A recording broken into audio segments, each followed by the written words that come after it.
Hi guys, happy quarantine. Well, at least I hope everyone is happy and doing well.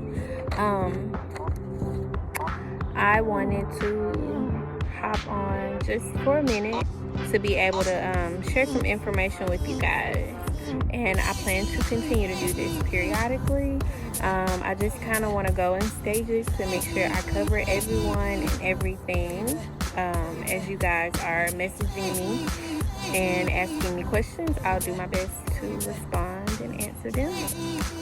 So today I want to talk to you guys about 5 things to never do to your natural hair.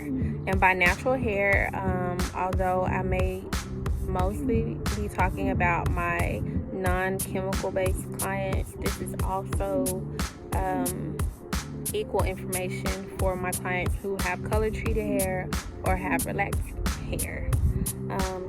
The first thing that I want to talk to you guys about regarding things that you should never do to your hair. Number 1, never shampoo your hair without detangling it first.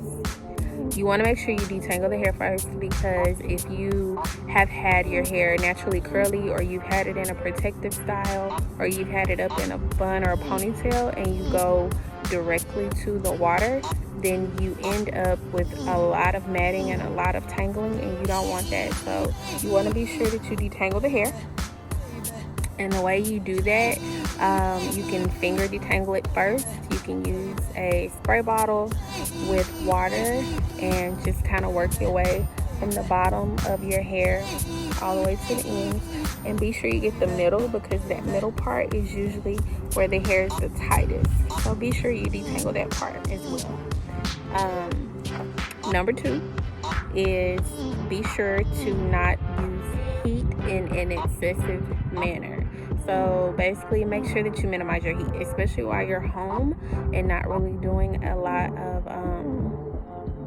leaving home or going out or going anywhere excessively. You want to make sure that you minimize your heat, because excessive heat damage will lead to breakage, split ends, and drying of the hair.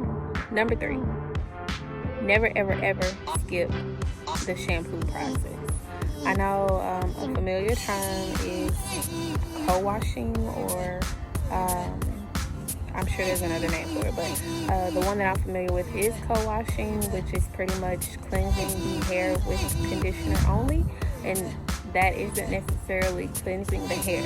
So whenever you start your styling process, you always want to start with a clean palette.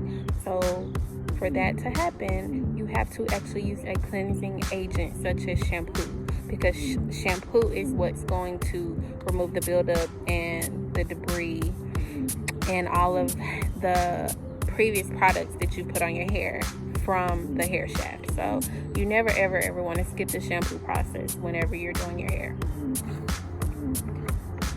Number 4 is to never leave your conditioner on for more than 30 minutes.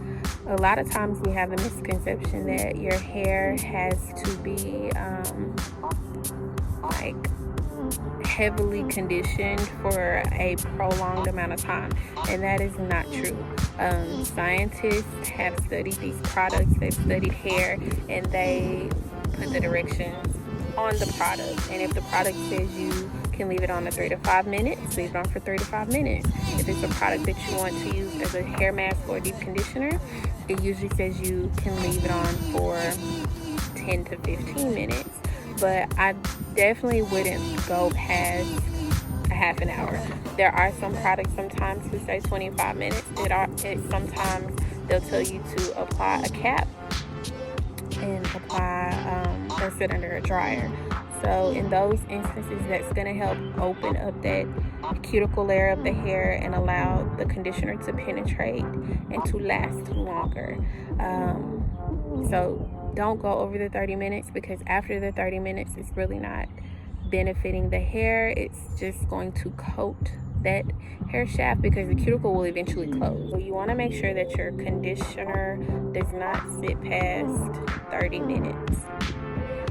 You never ever want to fall asleep without using some type of protector for your hair. So whether you fall asleep with a satin pillowcase or a satin scarf, a satin bonnet, slap cap, you want to make sure you're using something to protect your hair from whatever you're sleeping on. So your sheets and your pillowcase are normally cotton, and when they are, that cotton causes friction with your hair, or it could easily absorb the moisture that your hair is trying to retain, and in return the dry hair is going to eventually become matted and brittle and even break off. So you want to make sure whenever you are heading for bed that you're either covering your hair with the satin scarf, satin pillowcase, or some type of satin or silk wrap to protect the hair and keep its moisture. So yeah, that's pretty much all I have for now. I hope that this will help you guys get started on your at-home hair care journey.